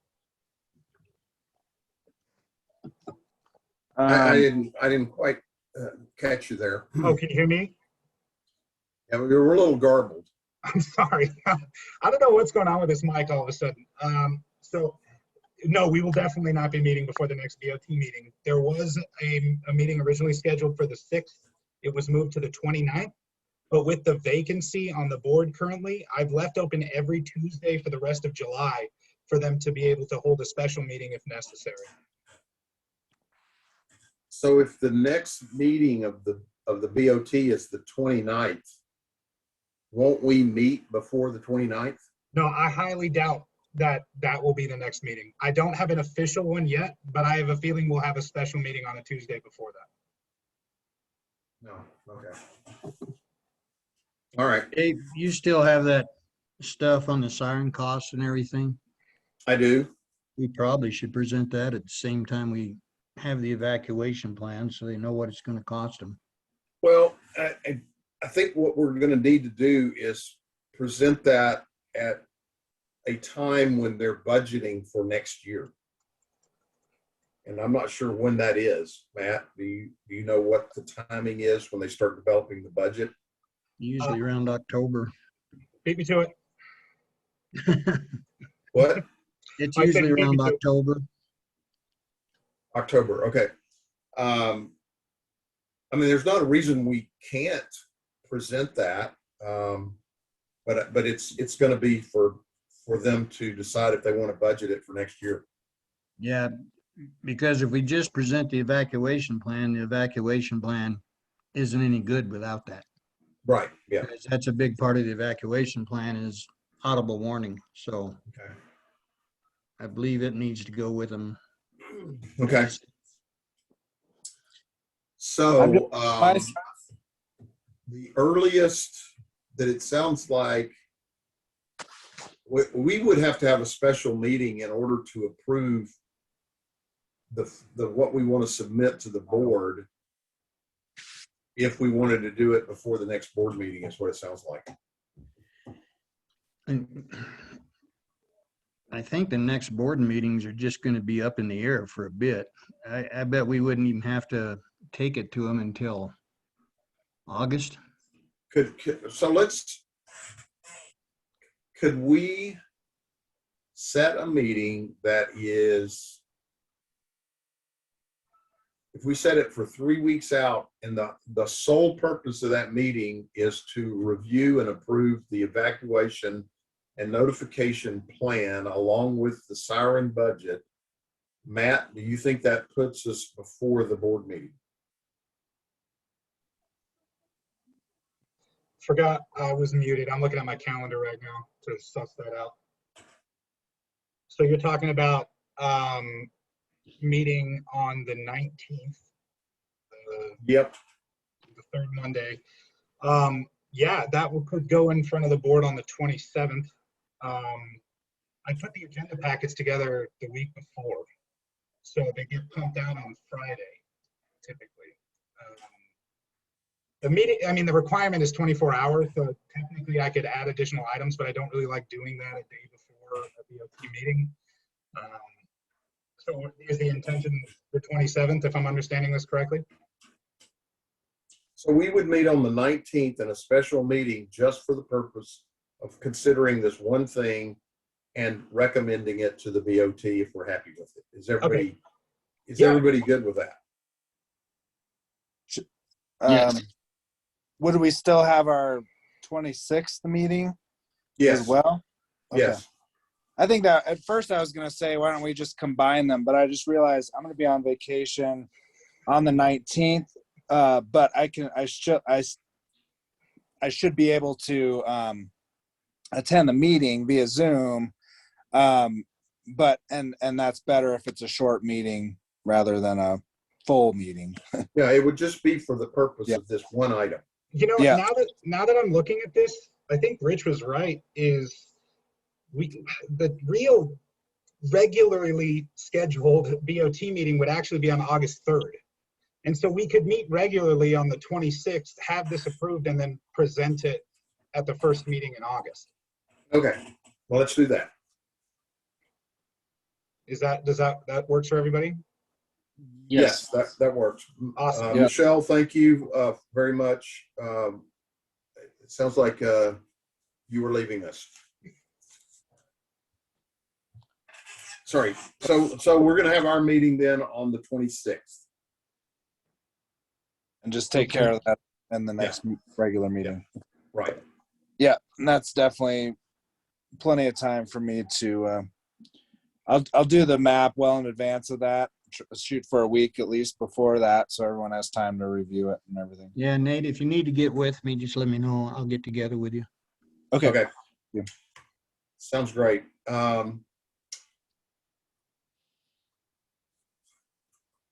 Feel like we've really covered all of our fuels mitigation projects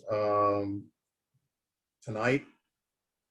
The one thing that's still hanging out there for me is the map that we've talked about for helping guide our future project planning. And that is, a map that shows where mitigation remediation work has been done, both public and private, and a risk assessment map, which Adrian is providing the data to Nate to populate onto a map that really gives us a picture of the town and where the high risk areas are and where we have got either planned or complete mitigation work.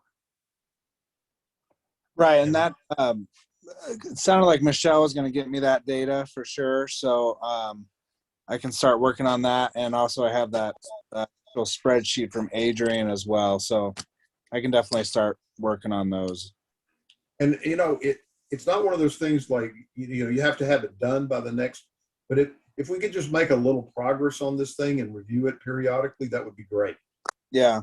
So I have one question about, maybe this is to Matt, but I created originally basically a Google Drive that has the initial purpose was I uploaded those the drone photos that I did, and I basically shared that folder with the committee.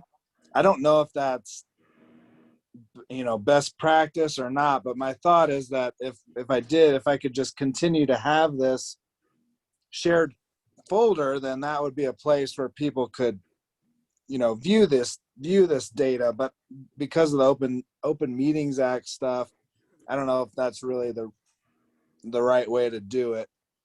This is where I have to be the wettest blanket of all blankets. Yeah, Um, I figured. The unfortunate truth is that because all of that would be public business and people Yeah. interacting with that, there's never, as far as I know, the Attorney General has never clarified cloud services and their access. But one aspect, just from a technologist's perspective, is the chat features, the editing features, all of that that exist in cloud drives could constitute the possibility of creating meetings in those apps. And I wouldn't recommend going about that route. I know it's a huge pain. Right. No, I hear you. I figured that was the answer. But I don't know. I'm just thinking a shared drive that people, I mean, it's not really a chat. I know what you're saying. This is how I would do it if I was in your shoes, and this is how the Attorney General has explained it in trainings, is when you do it, and it's just, I don't agree with this, but this is how it's been explained to me, is the same way that you would communicate with people about public business in an email with BCCs. You could just send whatever you want to share in that fashion. Okay. And then that avoids the possibility of creating serial meetings by having a bunch of replies. And I know, again, it makes so much more sense to have everybody comment and provide their edits in a software easily than it would be in a public meeting, but we are hamstrung by open meetings law. That's fine. Is it possible that we just have a folder for this committee to view everything that we've accomplished and place it in that folder without any Comment. edit being able to be done? My But you concern could is, go into the folder and review everything that's been done. You can look at the maps, look at whatever's there. how about this? Before I just say no and just keep going down that route, let me dive in and see if I can find ways to make something like this work, because I'm not necessarily an expert on open meetings law in relation to cloud services. And so I could probably find out some more information and get back to you guys. Well, every company I've ever worked in, where we had a company drive where things were stored, we could have file folders that were locked and only certain people could access them. You were granted access. I mean, I think that's what Rich is saying is, could there be a file on the server that is only for the Fire Mitigation Committee members? Well, that's the issue right there is, let's say that is full of public business and only the members have access to it. Now, are in the eyes of open meetings law, not me personally, the eyes of open meeting law, possibly discussing public business. I'm not saying you are, and I'm not saying that that's exactly how it will roll out. But in terms of the open meeting, sorry, go ahead. But it's a documents file that can't be edited. It's a view-only documents file. So let me give an example where I would show hesitancy. In the terms of the documents that are only accessible to the Fire Mitigation Committee, let's say one document is not shared with the public. Is that public business that could have been discussed? It's the same exact thing as if you sent this out via an email and it's public business. I always err to the side of caution with this rather than just say go for it. Okay. And so I would much rather prefer to do some research on this before I give a concrete answer. Okay. Well, in the short term, I'll do the BCC method to send out any maps or anything I update. And then hopefully down the line, we can have a shared read-only folder where at least maybe we can reference things, easily.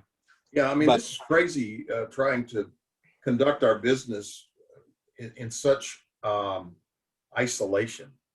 Yeah. Well, I've worked for local government for, I did for like 18 years. And I mean, Matt's dead on. I mean, you can't be too careful with that stuff. So Wow. Okay. That's just the way it is, unfortunately. And I apologize, guys. I'm not trying to just be the everlasting wrench in the gears. That's not my intention at all. Yeah, just research it, see what we can find. All right. Well, Are there any topics that you all feel like we haven't covered tonight and should? I don't think so. And someplace down the road, we're just gonna have to look at some education type stuff, but I don't think that's necessary right now. Well, I will share with you, I'm working with the Kirkpatrick Family Foundation because they're setting up an ongoing program of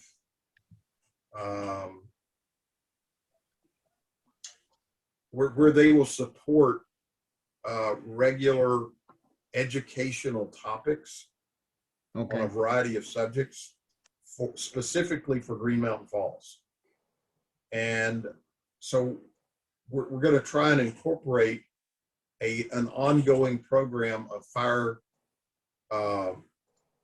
topics, whether it's, what to do to harden your home, or evacuation, or how do you get a grant, or, all those kind of things, where we Okay. would have it on a regular basis under the umbrella of the Kirkpatrick Family Foundation.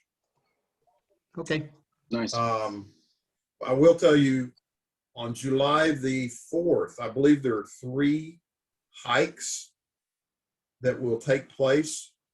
One of those 3 hikes will include Michelle Conley, and that will be a teaching opportunity or an educational opportunity where she's going to be whoever joins that particular hike, it will go up on the reserve. The Wallace Reserve. Wallace Reserve, thank you. On that trail, she will be talking about and teaching the people about mistletoe, beetle kill, mitigation, all the different underbrush, all those kind of things. So it'll be a part of our education that we have done in years past, but it's been very good. And it helps people understand the need for doing private property mitigation. So if you have a chance to go on that hike, please do. It'll be very good.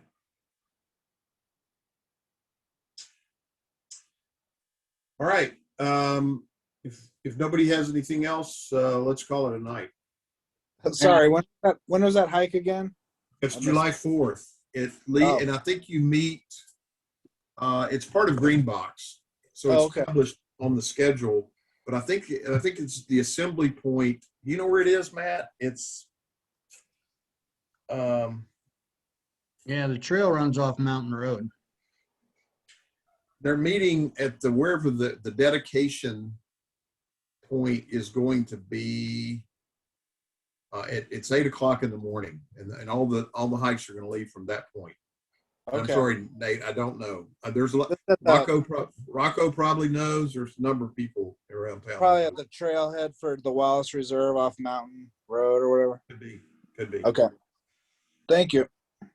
Thank you. All right, everybody. Thanks for your hard work, your good work, and being part of this this effort that we've got going. I think we're making a lot of progress. And I wanted to add my appreciation for everybody accommodating and changing their schedules on my behalf. I really appreciate it. Well, happy to do Thanks, it. guys. Drinks on All you right, next thank time, you. Dan. Have a good one. Thanks, everybody. Bye. Have a good night, everybody. Thank you. Thank you.